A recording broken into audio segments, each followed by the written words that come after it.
Good evening to all. आज हम इस वीडियो में बात करेंगे केंद्रीय विद्यालय में टीजीटी से रिलेटेड जितनी भी सब्जेक्ट होते हैं उनकी एलिजिबिलिटी क्या है। तो जैसा सभी लोग जानते हैं कि रिक्रूटमेंट रूल्स फाइनल हो गए हैं नवोदय के भी और केंद्रीय विद्यालय के भी, और पीजीटी से रिलेटेड एलिजिबिलिटी को लेकर मैंने अलग अलग सब्जेक्ट्स के वीडियो बना दिए हैं और प्लेलिस्ट में ऐड कर दिया है।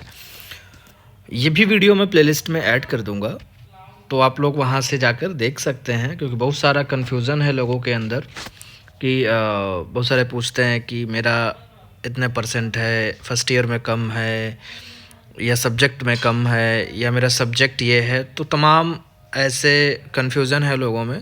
तो इस वीडियो को देखने के बाद आपका कन्फ्यूज़न दूर हो जाएगा, तो बने रहिए वीडियो के साथ। तो जैसा कि आप लोग स्क्रीन पे देख रहे होंगे, इसमें रिक्रूटमेंट रूल लिखा है, पोस्ट है टीजीटी और लैंग्वेज हिंदी, संस्कृत, इंग्लिश। तो सबसे पहले अगर मैं बात करूं टीजीटी हिंदी की, यदि आप टीजीटी हिंदी के टीचर बनना चाहते हैं केंद्रीय विद्यालय में, तो आपके पास क्या योग्यता होनी चाहिए, तो इसको देख लेते हैं। एज लिमिट तो पता ही है, 35 साल है, 35 ईयर्स। और फिर उसके बाद आपको रिलैक्सेशन मिल जाएगा। रिलैक्सेशन आप जानते हो गवर्नमेंट ऑफ इंडिया और केवीएस के रूल के अकॉर्डिंग मिलता है। महिलाओं को 10 साल का है, बाकी जो है वो अलग अलग है, किसी को 7 साल का, किसी को 5 साल का, ऐसे है। तो वो जब एक फाइनल एडवर्टीजमेंट आएगा उसमें दिया होगा। अब एजुकेशनल क्वालिफ़िकेशन की अगर हम बात करें, तो जो इसेंशियल क्वालिफ़िकेशन है यानी अनिवार्य योग्यता जो है, तो उसमें जैसा कि आप लोग देख रहे हैं, आपके पास 4 इयर्स इंटीग्रेटेड डिग्री कोर्स होना चाहिए from NCT recognised university with at least 50% marks in the concern subject as well as in the aggregate including BEd component. यदि आपने इंटीग्रेटेड डिग्री कोर्स किया है यानी ग्रेजुएशन प्लस बीएड, जैसे इंटीग्रेटेड कोर्सेज चल रहे हैं, 4 साल का एक बीएड का कोर्स कई यूनिवर्सिटी कराती हैं, जिसमें 3 साल आपका ग्रेजुएशन प्लस 1 साल बीएड यानी पूरी 4 साल की डिग्री आपकी मिल जाती है। तो वो इंटीग्रेटेड कोर्स आपने किया हो और उसमें भी आपका 50% होना चाहिए। मतलब जो ग्रेजुएशन जितने साल का होगा उसमें भी 50%, और बीएड कंपोनेंट जो है 1 साल का जो भी होगा उसमें इंटीग्रेटेड में, तो उसमें भी 50% अलग से होना चाहिए। तो इंटीग्रेटेड कोर्स में आपका 50% होना चाहिए marks in the concern subject. Concern subject आप समझ रहे हो, कंसर्न सब्जेक्ट आपका जैसे हिंदी से अगर आप कर रहे हो तो उसमें जो हिंदी सब्जेक्ट होगा, जैसे जो भी आपने ग्रेजुएशन या जो भी इंटीग्रेटेड कोर्स किया है, तो उसमें जो हिंदी का सब्जेक्ट होगा उसमें भी, क्योंकि ये इंटीग्रेटेड कोर्स है तो 4 साल का आप मिला लीजिएगा, 50% होना चाहिए। यहाँ पर एक चीज़ ध्यान देने वाली है कि अलग अलग ईयर वाइज नहीं देख रहे हैं, एग्रीगेट देख रहे हैं। एग्रीगेट समझते, जैसे मान लो आपका फर्स्ट ईयर में 45 नंबर है हिंदी में, सेकेंड ईयर में आपका 55 हो गया, थर्ड ईयर में आपका 65 हो गया, मतलब आउट ऑफ 100 में बात कर रहा हूँ। तो ये तीनों मिला के हिंदी में, तीनों को मिला के अगर 50% आ रहा, जो मार्क्स मैंने अभी बताए हैं इनको आप मिलाएंगे तो 50% से ऊपर ही आएगा, आप एलिजिबल हैं। मैंने फर्स्ट ईयर का 45 इसलिए लिया है क्योंकि कई लोग, या अभी तक होता भी था, केंद्रीय विद्यालय वाले ऐसे लोगों को बाहर कर देते थे जिनका एक भी ईयर में 50% से कम होता था। लेकिन इस बार ऐसा नहीं, एग्रीगेट देख रहे हैं, यानी आपके कंसर्न सब्जेक्ट में और ओवरऑल तीनों साल का मिला के 50% होना चाहिए। और पहली तो योग्यता ये है, अगर ये आपके पास नहीं है, मतलब इंटीग्रेटेड कोर्स आपने नहीं किया है, तो फिर कौन से लोग जा सकते हैं। तो दूसरी योग्यता है, अगर आपने ऊपर वाला जो योग्यता है वो धारण नहीं करी है, तो दूसरी जो योग्यता है वो है बैचलर्स या honours degree from a recognised university with at least 50% marks in concerned subject, combination of subject and also in aggregate with BEd degree from NCT recognized institution university with at least 50% mark, 3-year integrated BEd MAd from NCT recognized institution with at least 50% mark। मतलब आपने अगर bachelors किया है यानी graduation किया है या honours की डिग्री आपने ली है, तो उसमें भी आपका 50% होना चाहिए। एग्रीगेट उस पूरे उसमें और कंसर्न सब्जेक्ट में भी, ठीक है। Concern subject, combination of subject and also an aggregate with BEd degree, और बीएड डिग्री में भी 50% होना चाहिए। और अगर आपने बीएड एमएड किया है, एक डिग्री होती है बीएड एमएड एक साथ कराते हैं, इंटीग्रेटेड कोर्स होता है 3 इयर्स का, तो बीएड एमएड उसको बोलते हैं, उसमें भी आपके 50% होना चाहिए। तीसरी योग्यता, अगर आपने ऊपर वाली योग्यता नहीं हासिल करी है तो ये वाली है graduation in concern subject with at least 50% mark and 1 year BEd special education from rehabilitation council of India with at least 50% mark. मतलब ये जो क्वालिफिकेशन है ये स्पेशल जो एक एजुकेटर की पोस्ट आई है उसके लिए हैं, ठीक है। ध्यान रखिएगा, जो ये वाली जो इसमें स्टार बना है, तो स्टार नीचे दिया होगा उसका एक्सप्लेनेशन। ये वाली जो योग्यता जो स्पेशल एजुकेशन यानी एक स्पेशल बीएड होता है, तो वो किसको पढ़ाते हैं, दिव्यांग बच्चों को पढ़ाते हैं, तो वो स्पेशल एजुकेटर की पोस्ट है। फिर इसके अलावा एक योग्यता और है, post graduate in concern subject with minimum 55% mark और equivalent grade and 3 years integrated BEd MEd from NCT recognised institution with at least 50% mark. अब मान लो कि आपका ग्रेजुएशन जो किया आपने उसमें हिंदी आपका सब्जेक्ट था और हिंदी टोटल किया जा रहा, आपका 50% है ही नहीं, आप टीजीटी हिंदी करना चाहते हैं, तो वहाँ पर क्या है कि आपका 50% नहीं है, तो उस केस में कह रहे हैं कि पोस्ट ग्रेजुएशन आपके पास होना चाहिए हिंदी में ही 55% मार्क के साथ, और इसके बाद 3 साल का बीएड और एमएड होना चाहिए 50% मार्क के साथ। यानी अगर आपका ग्रेजुएशन मान लो कम रह जाता है हिंदी में, मान लो 50% आपका ग्रेजुएशन नहीं है, तो हिंदी से आपका पोस्ट ग्रेजुएशन होना चाहिए, और पोस्ट ग्रेजुएशन में कितने मार्क्स होने चाहिए, 55%, प्लस उसके साथ क्या होना चाहिए, बीएड और एमएड वाला जो 3 इयर्स का इंटीग्रेटेड कोर्स है। तो समझ गया, 3-4 ऑप्शंस हैं, इनमें से कोई सी भी योग्यता एक आपके पास होनी चाहिए। और सीटेट होना चाहिए, क्या होना चाहिए, सीटेट, कौन सा वाला, पेपर 2। तो इतनी योग्यता आपके पास होनी चाहिए, तो आप जो है दे सकते हैं क्या, टीजीटी हिंदी की मैं बात कर रहा हूँ। और वैसे भी ये जो योग्यताएं ये सभी टीजीटी के लिए हैं। नीचे इन्होंने सब्जेक्ट वाइज भी दिया, जैसे कि post wise language are as under. जैसे कि अगर टीजीटी हिंदी की बात करें तो ये कह रहे हैं studied Hindi as an elective main subject in at least 3 years 6 semester of the course. यानी ऊपर की जो योग्यताएं उसमें और इन्होंने स्पेसिफाई किया है कि अगर आप टीजीटी हिंदी बनना चाहते हैं तो हिंदी आपने 3 साल पढ़ा होना चाहिए। अगर आपके यहाँ एनुअल सिस्टम है, अगर सेमेस्टर सिस्टम है तो हिंदी आपने 6 सेमेस्टर पढ़ा होना चाहिए।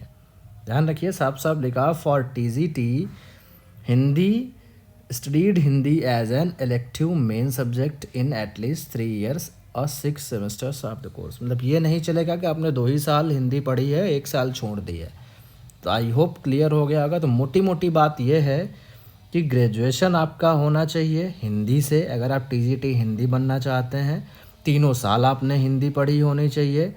ओवरऑल ग्रेजुएशन में 50% होना चाहिए, और हिंदी में 3 साल के हिंदी के जो पेपर हैं उनको भी मिला के 50% होना चाहिए।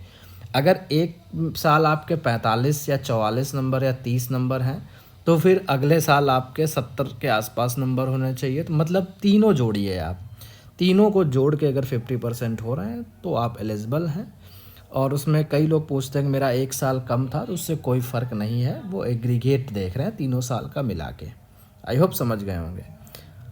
ऐसे ही अगर हम बात करें किसकी, इंग्लिश की, जैसे इसी में पोस्ट है टीजीटी इंग्लिश। जो टीजीटी इंग्लिश से अपना बनना चाहते हैं तो उनके लिए भी ये तो सेम है सभी के लिए, जो ऊपर मैंने एक्सप्लेन करी हैं।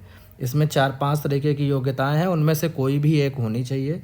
एक योग्यता है सिंपल आपका ग्रेजुएशन यानी बीए, उसमें आपने इंग्लिश को पढ़ा होना चाहिए 3 साल, ठीक है, और 50% होना चाहिए 3 साल मिला करके इंग्लिश में, और ग्रेजुएशन भी पूरा ओवरऑल। दूसरा एक कोर्स होता है इनका इंटीग्रेटेड कोर्स, यानी ग्रेजुएशन प्लस बीएड कराते हैं, उसमें भी 50% होना चाहिए, और वो सब्जेक्ट आपने पढ़ा होना चाहिए 3 साल, ठीक है। फिर एक है, अगर मान लो आपका 50% ग्रेजुएशन में नहीं होता है तो फिर आपका पोस्ट ग्रेजुएशन होना चाहिए इंग्लिश में 55% के साथ, और उसके साथ साथ बीएड और एमएड इंटीग्रेटेड होना चाहिए। ध्यान रखिएगा इस चीज़ को। अब हम देख लेते हैं जो स्पेसिफिक क्वालिफिकेशन टीजीटी इंग्लिश के लिए मांग रहे हैं वही same, studied English as an elective main subject, यानी इलेक्टिव या मेन सब्जेक्ट पढ़ा होना। अब यहाँ पर बड़ी समस्या आ रही है, लोग कहते हैं कि मैंने compulsory subject English as a पढ़ा है बीएससी में या बीटेक में या फाउंडेशन कोर्स मैंने किया है, तो फाउंडेशन वाला एलिजिबल नहीं है। ध्यान रखिएगा, फाउंडेशन वाला एलिजिबल नहीं है। अगर आपने कोई इंजीनियरिंग की डिग्री कर रखी है तो इंजीनियरिंग की डिग्री में इंग्लिश एक पेपर रखा जाता है आज जनरल आपकी केवल बेसिक नॉलेज चेक करने के लिए, तो वो एक इंग्लिश पेपर नहीं है जैसे एज ए सब्जेक्ट हम पढ़ते हैं। वो क्या है, केवल हमारी जनरल नॉलेज के लिए होता है। जैसे भाई आप बीटेक कर रहे हो या पॉलिटेक्निक कर रहे हो, उसमें एक पेपर इंग्लिश का होता है, मतलब वो इसलिए होता है, वो कंपलसरी पेपर होता है, वो आपको पास ही करना होता है, क्योंकि ऐसा माना जाता है कि वो फाउंडेशन है, आपकी नींव है वो। अगर आपको इतनी थोड़ी बहुत इंग्लिश नहीं पता तो आप कैसे सरवाइव करेंगे, तो उसको जज करने के लिए वो पेपर रखा जाता है। तो इस चीज़ को थोड़ा सा ध्यान रखें। अगर आपने बीएससी या बीटेक किया है और उसमें आपने इंग्लिश को पढ़ा और वो फाउंडेशन है, ध्यान रखिएगा कौन सा, फाउंडेशन या कंपलसरी पेपर है, तो वो माना नहीं जाएगा। या तो उस मार्कशीट में लिखा होना चाहिए इलेक्टिव, इसमें जैसे इलेक्टिव लिखा है, या main subject. Main subject in the sense कि वो एक ऐसा सब्जेक्ट है जिसे आपने लिया है, ऑप्ट किया है। जैसे कुछ सब्जेक्ट ऐसे होते हैं जो हमारे पास चॉइस होती है, जिनको हम लेते हैं, अगर ना चाहें तो हम उनको ना लें। लेकिन कुछ ऐसे सब्जेक्ट होते हैं जो कंपलसरली हमको पढ़ने ही होते हैं। तो बीटेक और बीएससी में एक इंग्लिश होती है जिसमें जनरल ग्रामर की बात होती है, जनरल सी छोटी ऐसे बड़ी सिंपल सा एक होता है जिसमें एक जनरल नॉलेज हमारा टेस्ट करते हैं, तो वो आपको पढ़ना ही पढ़ना है, उसको आप छोड़ नहीं सकते। मेरी बात को समझिएगा। तो अगर फाउंडेशन और कंपलसरी है तो आप एलिजिबल नहीं हैं। इलेक्टिव है, मेन पेपर है जिसमें लिटरेचर आप पढ़ रहे हैं, लिटरेचर भी है, लैंग्वेज भी है, अच्छा खासा है, एक स्टैंडर्ड है उसका कि उसमें आप मतलब आपको इंटरेस्ट है, मतलब उस तरीके से, मतलब एक पेपर जो होता है जिसको हम लेते हैं अपने उससे, तो उसको इलेक्टिव बोलते हैं। तो इलेक्टिव और मेन सब्जेक्ट आपको पढ़ा होना चाहिए, ये चीज़ ध्यान रखिएगा। जनरल अगर आपने पढ़ा है, फाउंडेशन कोर्स के तहत पढ़ा है, एक कंपलसरी पेपर पढ़ा है, तो फिर ये शॉकिंग है थोड़ा सा। तो आई होप समझ गए होंगे। तो इंग्लिश वही सेम टीजीटी संस्कृत की अगर हम बात करें तो टीजीटी संस्कृत भी आपने 3 साल ग्रेजुएशन में पढ़ी होनी चाहिए संस्कृत को, या फिर 6 सेमेस्टर जो भी हैं उसमें पढ़ा होना चाहिए। और इलेक्टिव और मेन पेपर इन्होंने स्पेसिफाई किया है, इस बार इलेक्टिव या मेन पेपर की बात करी है, ठीक है। तो इलेक्टिव एज ए इलेक्टिव और मेन पेपर आपने पढ़ा होना चाहिए। जो ऊपर स्टार लगा था जिस क्वालिफिकेशन में, उसको जैसे यहाँ पर भी एक स्टार लगा के उन्होंने बनाया है, training to be undergone a person with B.Ed special education qualifications shall undergo after appointment an NCTE recognition 6-month special program in elementary education। इसकी इन्होंने बात करी है। तो आई होप आप समझ गए होंगे जिसमें मैं, और हाँ सभी के लिए सीटेड तो है ही। ये लिखा है educational qualification, yes the condition of possessing CTET paper 2 is also applicable to LDE as per NCTE guideline. ये LDE की बात करी है, लेकिन ऊपर जो इन्होंने दिया है वो सीटेड ज़रूरी है। तो अगर इसको हम सम अप करें हिंदी, इंग्लिश और संस्कृत को टीजीटी, तो यहाँ पर मेन 3 पॉइंट याद रखिएगा। एक तो वो सब्जेक्ट जिससे आप अप्लाई कर रहे हैं उसको 3 साल आपने पढ़ा होना चाहिए, ठीक है, या 6 सेमेस्टर जैसा भी हो आपका। दूसरा पॉइंट है कि 50% उस सब्जेक्ट में 3 साल का मिला के होना चाहिए, ठीक है, अलग वाइज मतलब अलग अलग ईयर वाइज नहीं, या अलग अलग सेमेस्टर वाइज नहीं। अगर सेमेस्टर सिस्टम है तो 6 सेमेस्टर मिला के होना चाहिए 50% से ऊपर, और ईयर वाइज है तो 3 ईयर का मिला के होना चाहिए उस सब्जेक्ट में और ओवरऑल भी। दूसरा ये हो गया। तीसरा पॉइंट ये है कि वो एक आपका मेन सब्जेक्ट होना चाहिए, जैसे मेन सब्जेक्ट या इलेक्टिव सब्जेक्ट होना चाहिए, फाउंडेशन नहीं, एक कंपलसरी पेपर नहीं होना चाहिए, ठीक है। तो वो एक आपका मेन पेपर होना चाहिए। तो अगर आपने उसको मेन, मतलब मेन पेपर आप समझ सकते हो उसको, जैसे मेन, जैसे हमने उसको ऑप्ट किया है, जैसे हम मान लो कोई सिंपल बीए कर रहा है तो वो बीए हिंदी से कर सकता है, ज़रूरी नहीं उसको इंग्लिश पढ़नी पड़े। लेकिन कुछ ऐसे कोर्सेस हैं जहाँ पे इंग्लिश पढ़नी ही पड़ती है, जैसे बीटेक वगैरह में होता है, बीटेक कुछ बीएससी करते हैं वहाँ पर पढ़ना पड़ता है। तो अगर आप उसको ले रहे हैं, ऑप्ट कर रहे हैं, चॉइस से अपनी ले रहे हैं और इलेक्टिव लिखा है उसमें, ध्यान रखिएगा इस बात का, इलेक्टिव अगर लिखा है और मान लो बीएससी में भी आपने या बीटेक में भी उसको पढ़ा है, तो उसमें भी वो 3 साल होना चाहिए, ठीक है। ध्यान रखिएगा, अगर आपने उसको लिया है, वो आपका मेन पेपर है, तो आप एलिजिबल हैं। इलेक्टिव और मेन है, दो वर्ड देखिएगा, इलेक्टिव और मेन अगर हैं तो आप एलिजिबल हैं। आई होप आपकी समस्याएं जो भी होंगी क्लियर हो गई होंगी बहुत हद तक, और सीटेट मस्ट है।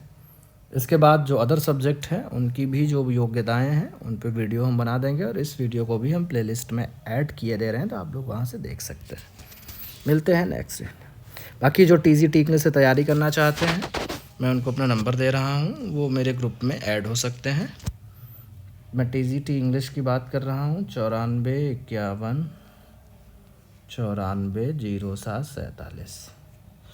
ठीक है, ये मेरा नंबर है, ग्रुप बना हुआ है, पिछली भर्ती का ही बना हुआ है। बहुत सारे लोग उसमें, लगभग 1000 के आसपास थे, वो सिलेक्ट हो चुके हैं। 200-300 लोग बचे जो नहीं सिलेक्ट हो पाए, तो वो भी इस बार पूरी मेहनत से लगे हुए हैं। आप भी ऐड हो सकते हैं उसमें। मिलते हैं नेक्स्ट वीडियो में।